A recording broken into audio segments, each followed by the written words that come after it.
Madame Siké, dans le contexte camerounais, nous revenons dans le contexte camerounais autant pour moi. Les collectivités territoriales décentralisées, dans leur grande majorité, se sont engagées depuis bientôt plus de 2 ans dans ce qu'elles ont appelé la lutte contre le désordre urbain. Il y a un aspect qui nous intéressait ce matin, Madame Siké, parce que vous pouvez également être victime de ça. Allez-y, tout à fait. Alors, quel est le point de chute des biens ou des marchandises saisies par les agents de la police municipale? Normalement, la loi prévoit que la destination des biens ou des marchandises saisies par ces derniers soit la fourrière municipale. Et lorsque les propriétaires de ces biens ou marchandises saisies ne viennent pas s'en approprier, ne viennent pas les récupérer, ça fait l'objet d'une vente aux enchères. Mais sauf que Madame Siké, régulièrement, ces objets saisis n'arrivent pas dans les forêts municipales du tout. Elles ne font pas non plus, si elles n'arrivent pas dans les forêts municipales, donc on ne peut pas faire l'objet d'une vente aux enchères publiques. Vente aux enchères, bien sûr. Elles se retrouvent partagées entre les différents acteurs. Ce qui constitue naturellement une violation de la loi, c'est-à-dire tout simplement le vol. Et régulièrement, nous avons été saisis, notre rédaction a été saisie ces derniers jours par diverses plaintes des usagers dont les marchandises n'ont pas été retrouvées dans les fourrières, notamment dans les différentes fourrières de la ville de Douala. Question, où sont-elles passées ces marchandises? Lorsque certains font des requêtes qu'on leur demande de faire, ça n'aboutit jamais à rien du tout. Je crois qu'il est important que les médias se penchent un peu sur cette question, n'est-ce pas, de la mauvaise gouvernance du point de vue de la gestion des marchandises ou bien des biens saisis par la police municipale. Merci pour l'invitation. Merci à vous, merci Monsieur Aïssi, déjà pour cette dénonciation, effectivement. On espère en tout cas, et on le sait d'ailleurs, le message est forcément passé. Merci infiniment. Eh bien, nous allons donc commencer à ouvrir le débat. On va aller au Niger. Le président Tiani, officiellement investi président de la République pour 5 années. Je vais commencer ici sur le plateau avec vous, monsieur Aïssi, pour ouvrir ce débat.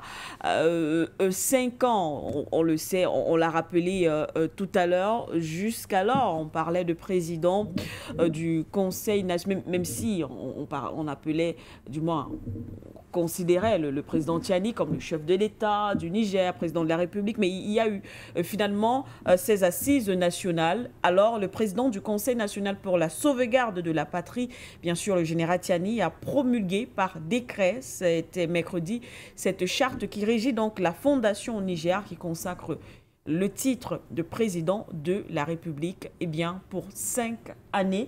5 années, clairement, à la tête du Niger, dans ce pays qui est fortement engagé dans une lutte panafricaine ou panafricaniste, si je peux le dire ainsi, mais aussi dans cette lutte contre l'impérialisme occidental. Ce personnage, je mets entre guillemets, en la personne de M. Tiani à la tête du Niger, c'est comment est-ce que 5 années supplémentaires, c'est ce qu'il faut pour que ce pays puisse atteindre ses objectifs? Écoutez, madame, une fois de plus, je vais vous le dire, c'est une victoire d'étape. D'accord. C'est une victoire d'étape, comme nous avons l'habitude d'engranger depuis bientôt 3, 2, voire 4 ans pour certains. Pratiquement, oui. Ce sont des victoires d'étape dans le sens de la véritable indépendance du continent africain, des peuples africains, dans le sens de la souveraineté des peuples africains, des États africains. C'est une victoire d'étape. Et puis, nous avons du côté du Sahel, d'une manière générale, du moins en ce qui concerne les États de l'AES, nous avons affaire à une véritable leçon de démocratie, de pratiques démocratiques. Il y a eu des assises nationales qui ont impliqué toutes les forces vives, n'est-ce pas, de la République du Niger, dans l'optique justement que chacun puisse se prononcer sur des questions d'avenir, n'est-ce pas, de ce pays. Et qui est placé par ces officines que vous savez, de pays très pauvres et certainement au bas de l'échelle mondiale, du point de vue, n'est-ce pas, de l'indice de développement. Eh bien, ce qui s'est passé hier, c'est tout simplement, comme j'ai dit, c'est la conséquence, n'est-ce pas, des assises nationales de février de cette année, qui ont consacré, j'ai envie de dire, qui ont permis au président, n'est-ce pas, Tiani, de mettre véritablement en musique le processus de refondation de l'État du Niger. Vous savez que la plupart de nos États ce sont des enclos coloniaux, néocoloniaux pour certains, et dont la loi fondamentale, c'est-à-dire la Constitution, était l'émanation, sinon était l'inspiration de la charte ou bien les constitutions néo-napoléoniennes. Oui. Donc, il fallait justement réadapter ces textes dans le contexte africain, mais surtout dans la vision qui est la nôtre, en prenant en compte les réalités qui sont les nôtres, du point de vue anthropologique, sociologique, et surtout la vision que nous avons de nos États Unis de l'Afrique. Bien évidemment, c'est 5 ans renouvelables. Et 5 ans renouvelables selon l'évolution de la situation de sécurité. Moi, j'estime même que 5 ans renouvelables au moins 1 ou 2 fois, c'est petit. Je le dis, pourquoi? Parce que, contrairement à ce que certains bavards racontent, les élections, ce n'est pas une priorité. Lorsque vous êtes dans une dynamique de refondation d'un État néocolonial, ce n'est pas une priorité. Vous savez, j'ai l'habitude de dire, Madame Siké, nos États qui sont en reconstruit, à repenser, organiser une élection présidentielle, par exemple, qui va vous engloutir 80 milliards au minimum, ce ne peut pas être une priorité. À côté du manque d'eau potable, du manque d'énergie électrique, du manque d'écoles, d'infrastructures de base, si vous voulez, des centres de santé, des écoles, bref, de la création des entreprises, ça ne peut pas être une priorité, une élection dans notre contexte. Contrairement à ce que racontent ces bavards, autres atlantistes et des reptiliens. Ce n'est pas une priorité pour nous, parce que dépenser 80 milliards de francs CFA, là où vous avez un taux de chômage élevé, là où vous avez une demande accrue d'emploi, d'infrastructures de base, telles que les hôpitaux, les écoles, les routes, entre autres, ça ne peut pas être une priorité. Maintenant, pour revenir à l'essentiel de ce texte, je parle de la charte de la fondation, il y a 3 ou 4 choses qui ont attiré en tout cas mon attention. Allez-y. La première, justement, c'est ce mandat de 5 ans renouvelable.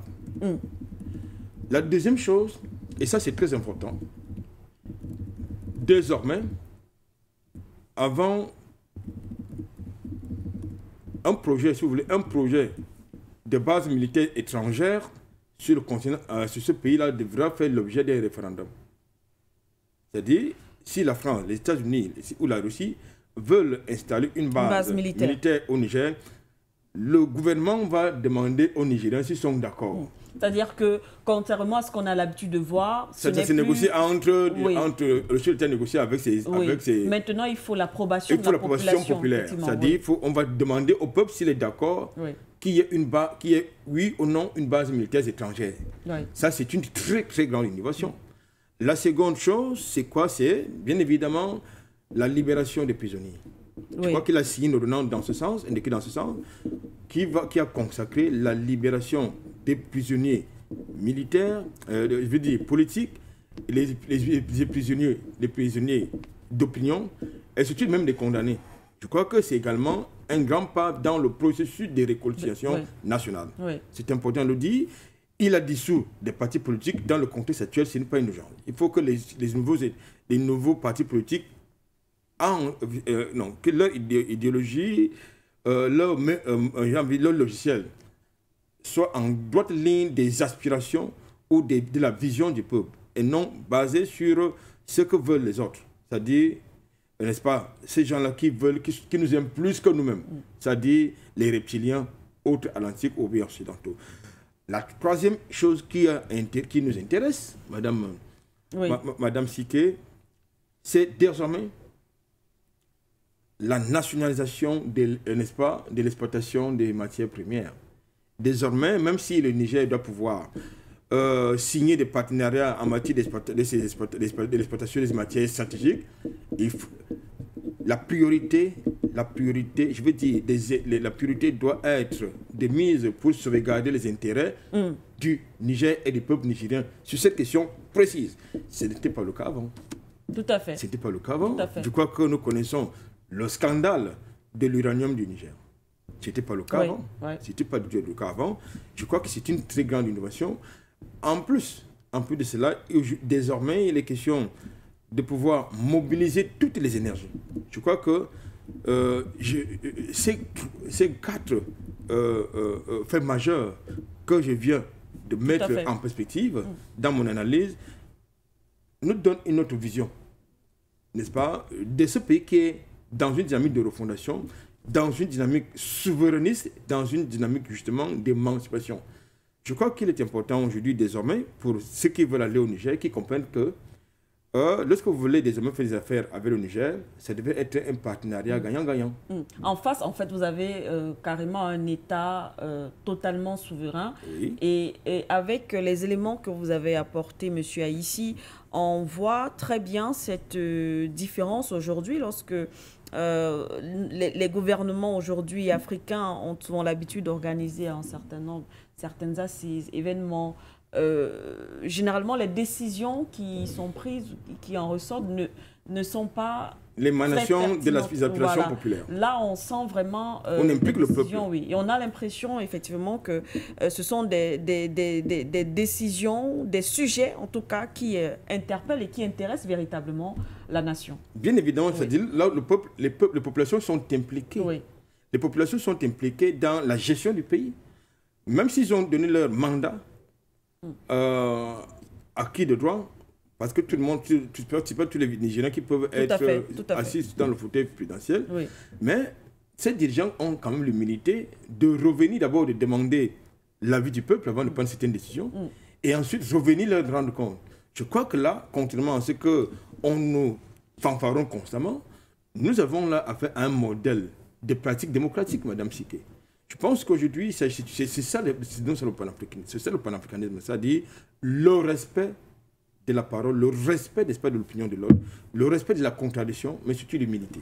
Donc, chez nous, comme je l'ai indiqué tantôt au début de mon analyse, c'est une victoire d'étape. Nous allons continuer de suivre.